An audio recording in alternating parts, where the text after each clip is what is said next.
on me because lots of people across our region planting up their gardens and their communities to help out our pollinators, including the youngsters at Mile Oak Primary School. And last week I went to meet them to find out what they've been doing.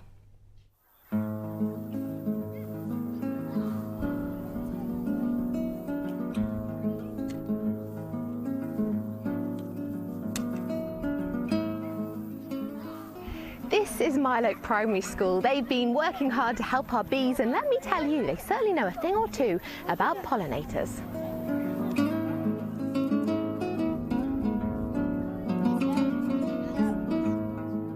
Oh, what have you got there? Me and my friend Mally have just found a bee by the flowers over there in the meadow. And can you tell me why bees are so important? Bees are important because they help pollinate flowers and plants, and they help sustain the growth of fruit and vegetables. Oh, you found a butterfly. Do you know what it is? I think it's a meadow brown. And do you know that butterflies are pollinators too? Yeah, they help bring pollen to all the other flowers and things, and they help out the bees. So I think it's also really important to look out for other pollinators and not just the ones that everyone else knows.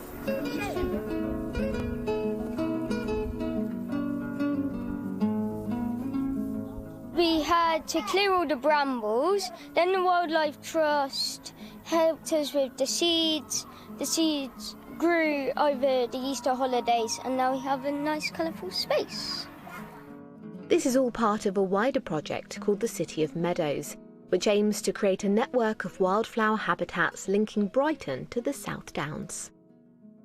So Katie, you've been leading this project and working really hard, getting a whole range of different schools involved in it, haven't you? Yes, that's right. So we've got 30 schools in the city that have created meadows. Some schools have got no green space, so they've created a meadow in a pot or a raised bed. Others are much larger. And these meadows not only are fantastic habitat for pollinators, but they're also a really rich resource for schools to use to enhance the curriculum. That looks like a grasshopper. Once the pollinators have been enticed in by the wildflowers, it's only a short hop to the school's vegetable garden.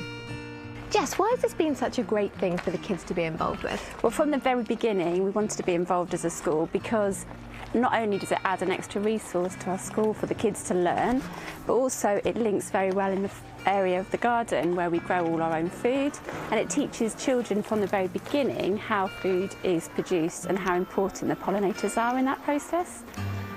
And the school are helping pollinators in other ways, as explained by the highly appropriately named BHee. Can you tell me about what this is? This is the bee hotel where we see all the bees come in and out, and they've blocked up all the holes to lay their eggs.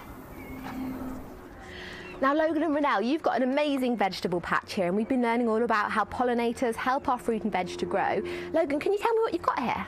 So over here we've got some kale, there's some pumpkins over there, and over here we've got some sweet corn and some leeks and some lettuce.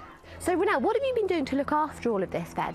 We've been watering it every 2 days, and since there's lots of sun, it's been getting really healthy. We've picked up the potatoes. We're going to harvest it later to sell on a stall for the parents after school. With youngsters like these so knowledgeable about pollinators and passionate about helping them, maybe the future of our bees and butterflies could be looking up after all.